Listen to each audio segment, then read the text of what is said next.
In the previous lecture, we had an introduction about what classical criticism is. We had some introduction to Plato as well. Now, in the present lecture, we will study in detail what is Plato's intake on art. When Plato talks about poetry, he says that poetry is an inspiration. Now, everybody can't be a poet. There are various theories on poetry, and even the modern critic T.S. Eliot, he says that poetry should not come from cerebral cortex, but it should come from digestive tracts. So, everybody cannot be a poet, that is certain. So, to be a poet according to Plato, one has to be inspired. A poet is an inspired man. If one is not inspired, he cannot be a poet, because a poet is an imitator. He is imitating something, and that imitation cannot be done by everybody. Recollection of events or thinking of an event which might take place in future. So, in both the cases, poet has to be something different.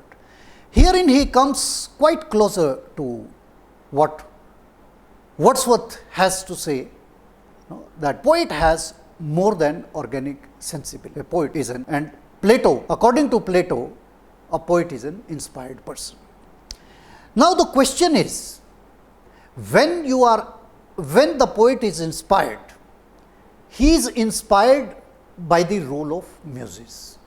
Muses have a great role to play, because when you read all great literature, especially the one written on the lines of classical writers or those who have imitated the classical writers, we always find an element of inspiration therein.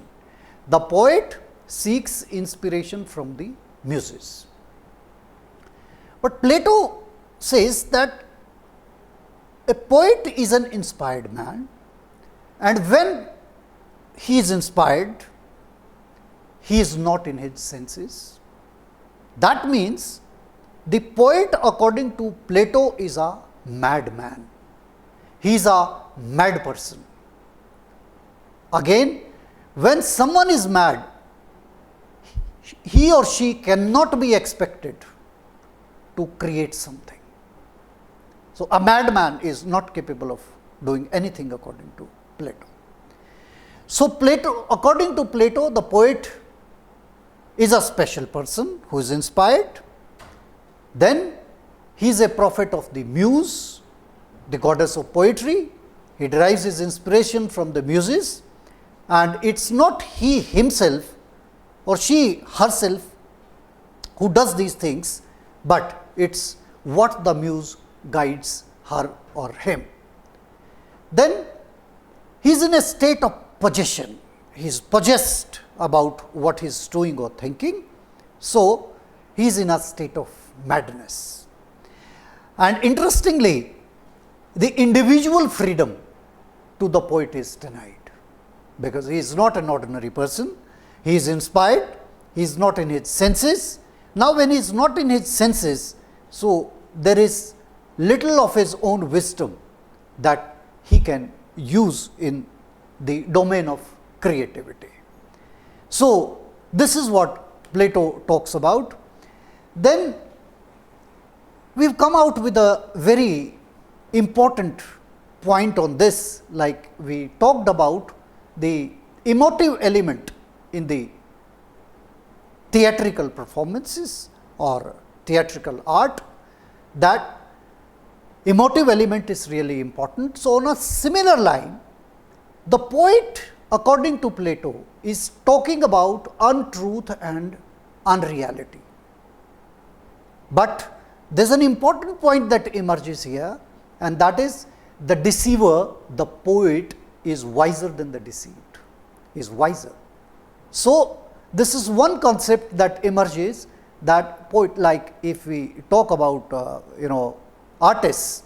So, all artists they pull us towards them. The artist tries to attract the audience through his magnetism, which is reflected in his art. So, philosophers used language to investigate. Philosophers during classical period, language was an important tool, and philosophers were using it to investigate the nature of things. The poet used it for establishing emotional truth. So, language assumes a very important function, and the language in the domain of philosophy is used to investigate into the nature of things, but in the case of a poet, it is used for establishing emotional truth. Then we have myth. When we are talking about art, story is really important. So, the myth is story, and unlike the modern days wherein we have access to the digital world, we have access to printed matter, no such facilities were available to the ancients. So, most of the stories, they were stored in racial memory. Like you can recall your childhood, your grandparents, they used to tell you stories. So, most of the literature, folk tales or tragedies or comedies, stories of such nature, they were preserved in racial memory, and they were orally transmitted from one generation to the other generation. Then natural elements. Nature inspires. When we talk about mimesis, we know that earth is a copy of the heavens. Similarly, art copies nature. And art, interestingly, artistic forms have the potential, like the natural seeds, to unfold themselves. We know that our seed is really small, but what is there inside the seed? Seed has an entire big tree. So, similarly, we find that art has, like nature, the potential to unfold itself. So, it is a creative process in that direction. Like natural elements, this is also assumes creative function. Then we had human migrations in the past, and these migrants, they intermingled with cultures, and this is how the stories were also transmitted from one group of people to another set of people. So, Greek world is really important to us, because Greek civilization is the parent civilization for the entire Christendom, and we find the Romans imitating the Greeks, and even the modern scholars and philosophers, they have also not gone uninfluenced by the Greek world. So, everything that we are talking about, whether it is lesbians' rights, gays' rights, sexual minorities, or anything, we may take up any matter for discussion.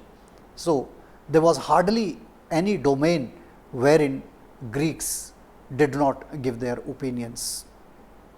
In fact, it was the most modern civilization. That is why we term it as classical. It has not changed so far. Its concepts are still relevant. The scholars and philosophers are still relevant to us. Then Heraclitus and Paleophatus, when we talk about myth, these were the first mythoanalysts. These two names, Heraclitus and Paleophatus, they analyzed the myths and they gave their opinion on what kind of a story should be there, what kind of a thing should be there in art. Then there was styles of poetry. Styles of poetry were introduced on the basis of convention, because there was no school of innovation. Everything went on according to the tradition. and the poet or the artist had little freedom or no freedom for that matter for innovation. So, it was according to the established practices that different styles of poetry emerged. In the 5th century BC, we had high and low style, and these were ridiculed by Aristophanes, an important scholar of those times, important classical scholar, Aristophanes. So, he ridiculed these styles, he did not approve of these styles. Then we have another name coming on to the fore, that is Theophrastus. Theophrastus talked about a style which was austere, elegant and majestic in nature. So, these were the styles, these were talked about Theophrastus. Now, interestingly, because these were classical thinkers and we still find them to be relevant even in the present day world. So, these styles were upheld by Longinus. Longinus is again a Roman scholar. We know that after the fall of Constantinople in the year 1453, scholars along with their hoarded treasures of learning, they had left Constantinople when it fell into the hands of Turks in the year 1453, and they moved with their academic treasures to the flourishing Italian cities of the Roman Empire. So, Venice, Bologna and Rome, they became new centers of learning, and it is herein that we not only find literature flourishing, but we find that criticism, in the domain of criticism also the Greek influence could be seen and felt in the writings and ideologies of the Roman scholars. So, this trend was upheld by Longinus. Plato had lot of objections to art, because art is nothing but mimesis and it was not approved by Plato. So, let us see how he is termed as an enemy of art. He talks in detail about these concepts in his book Republic. He talks about an ideal republic, and in an ideal republic he says that best of the men should be allowed to mate with best of the women, so that the state has excellent breed of children. Those children then should be adopted by the state and brought up in state nurseries, and they should never know about their parentage, though these are some of the issues which are still contested and they are not acceptable in the present day world. But some of his ideas about republic cannot be dismissed altogether. But he talks about the artist in his republic, the place of the artist in the Greek society. He says that the artist should be driven away. To Plato, statecraft was a serious business, and he never approved of the comic element. Even as far as comedies are concerned, we notice that in comedies, the kind of characters and the actors which were required were men who were not ordinary or extraordinary, but they were extraordinary in another sense, that they were belong to the lower strata of society. Lower in the sense they had they did not have very high tastes. So, that is what he talks about in Republic. And as far as education of the children is concerned, he talks about the education of the children in a way that the children born of the best men and women should be brought up in state nurseries, and artists should have no place in his ideal republic, because artist through his imitation misguides or beguiles the audience and spectator. It is not that he condemns them in entirety, but he also gives his views on the education. He says that courageous stories, they can be imparted, but not singing and dancing or comic of that sort. So, he was away from, he discarded entertainment in his ideal republic. He condemned Homer because Homer condemned gods in poor light, because we know gods in Homeric epic, they come down, they play a part in human affairs. God is good, God is great, God is the ultimate reality according to Plato. And if God is depicted in a poor light, so that is untruth, that is not real. That is why Plato condemns Homer for depicting gods in poor light. And he favored melodic scales inculcating heroism and courage. We know the Greek society, it wanted heroes, it talked about heroism and courage. So, he favored melodic scales and depicting heroism and courage. Art depicts imperfection and untruth according to Plato. Then on mimesis, he has given it an epistemological dimension. I mean, it is meaningful if it is courageous, if it talks about heroism, talks about courage. Then there is another term technai which comes into being, that is, it means art, skill or technique. Then language talks about a sense, etymology, the word. So, now when we talk about the dogness of a dog, it is with the help of the word dog given to that creature, that is what Cratylus points out. Similarly, reality is imitated or mimetized by thought, eternity by time. Then mimesis is nothing but a copy of the ideal or the super form. If the image were perfect, that is, it expresses in every point the entire reality of its object, then it would no longer be an image, but an example of the same thing.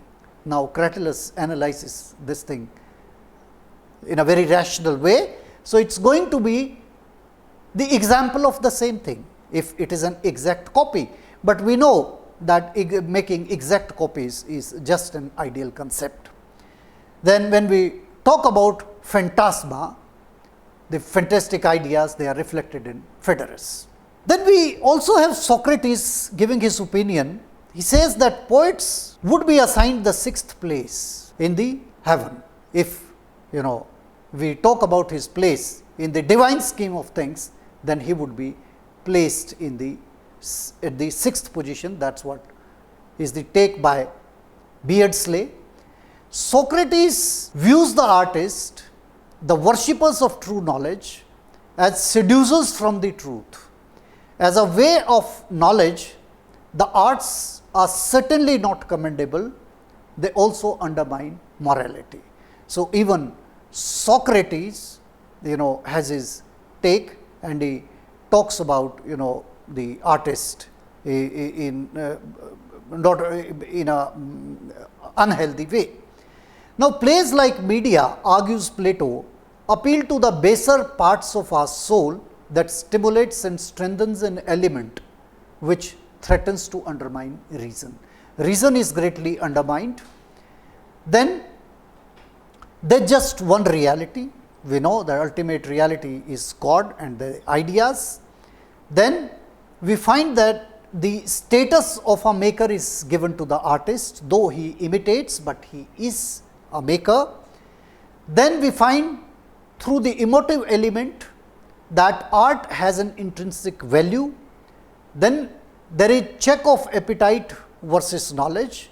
Even knowledge is, like we need to have balanced food. So, similarly, knowledge is also required in a human being.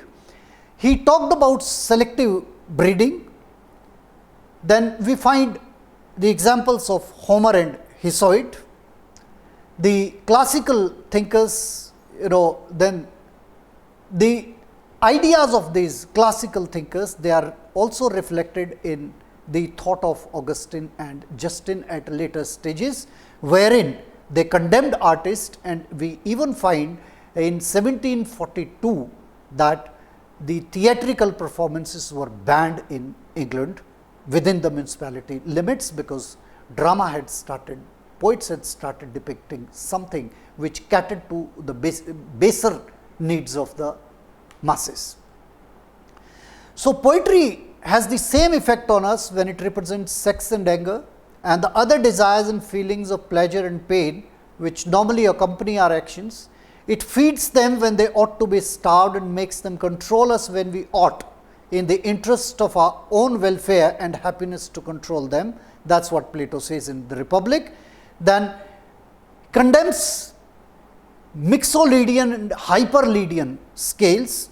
So, we then again, to quote from Republic, Plato concludes, then we can fairly take the poet and set him beside the painter. He resembles him both because his works have a low degree of truth and because he appeals to a low element in the mind.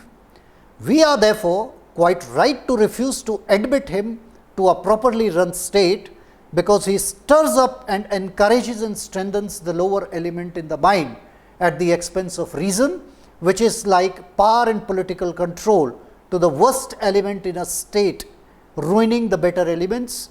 The dramatic poet produces a similar state of affairs in the mind of the by encouraging an unreasoning part of it, which cannot make distinction of sized and confused, large and small, and by creating images far removed from reality. I agree. That is what is Plato's intake on art. Thank you.